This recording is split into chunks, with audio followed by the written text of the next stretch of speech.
Bismillahirrahmanirrahim. Assalamualaikum warahmatullahi wabarakatuh. Waalaikumsalam warahmatullahi wabarakatuh. Alhamdulillahilladzi anzala 'abdihi al-kitab wa lam yaj'al lahu iwaja. Asyhadu an la ilaha illallah wa asyhadu anna Muhammadan abduhu wa rasuluh. Baiklah hadirin wa hadirat yang insyaallah dirahmati Allah Subhanahu wa taala. Pada kesempatan kali ini saya akan menyampaikan apa tujuan kita hidup di muka bumi ini. Jadi hadirin sekalian, kita diciptakan di muka bumi ini pasti ada tujuan. Nah, apa tujuan kita? Apakah tujuan kita hidup di muka bumi ini hanya untuk mencari harta atau hanya untuk mencari jabatan? Tidak, kata Allah.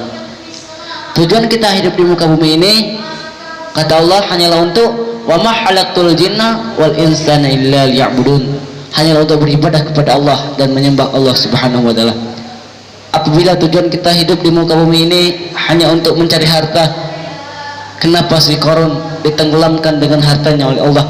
Apabila tujuan kita hidup di muka bumi ini hanya untuk mencari jabatan, mengapa si Fir'aun ditenggelamkan di laut merah oleh Allah Subhanahu wa taala?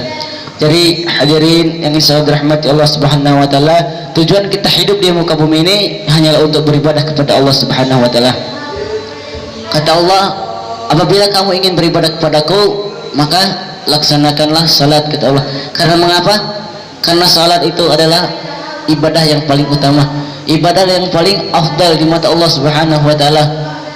Sebagaimana telah Allah jelaskan di dalam Quran surah 20 ayat 14 itu, innani anallah, kata Allah, sungguh aku ini Allah dan tidak Tuhan selain aku, laksanakanlah salat untuk mengingatku. Nah, jadi apabila kita telah melaksanakan salat, maka kita akan mengingat Allah. Kita termasuk orang-orang yang mengingat Allah.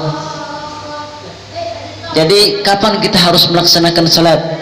Bahwasanya Allah Subhanahu wa taala berfirman di Quran surah 17 ayatnya 78 itu, kata Allah, a'udzubillahi minasyaitonir rajim. Bismillahirrahmanirrahim. Aqimis salata liduluki syamsi ila ghasaqil laili wal qur'anal fajr. Inna qur'anal fajri kana mashhuda. Kata Allah, laksanakanlah salat, kata Allah, semenjak terbit tenggelamnya matahari sampai gelapnya malam, yaitu salat zuhur dan salat asar dan maghrib dan isya.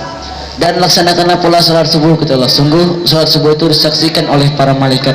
Nah, jadi hadirin yang insyaallah dirahmati Allah Subhanahu wa taala, kita disuruh oleh Allah Subhanahu wa taala untuk melaksanakan salat 5 waktu. Karena mengapa? Karena Allah Subhanahu wa taala sendiri yang memanggil Rasul kita untuk Mi'raj. Jadi apabila kita melaksanakan salat, apakah Allah balas? Tentu Allah akan membalas apabila kita melaksanakan salat. Apa balasannya? Kata Allah, inna sholati tanha 'anil fahsya'i wal munkar. Sesungguhnya salat itu mencegah dari perbuatan keji dan munkar. Dan apabila kita telah melaksanakan salat, maka kita masih melaksanakan perbuatan keji dan munkar, mari kita tanyakan kepada salat kita, apakah sudah khusyukkah kita salat? Apakah sudah benarkah kita salat? Apabila kita sudah salat dengan benar, janji Allah itu sungguh sangatlah benar. Dan apabila kita tidak melaksanakan salat, maka Allah akan masukkan kita ke dalam neraka sakar. Jadi hadirin yang insyaallah dirahmati Allah Subhanahu wa taala, bahwasanya tujuan kita hidup di muka bumi ini yang paling utama hanyalah untuk melaksanakan salat. Mungkin hanya ini yang dapat saya sampaikan, lebih dan kurang saya mohon maaf. Wabillahi taufiq wal hidayah. Wassalamualaikum warahmatullahi wabarakatuh.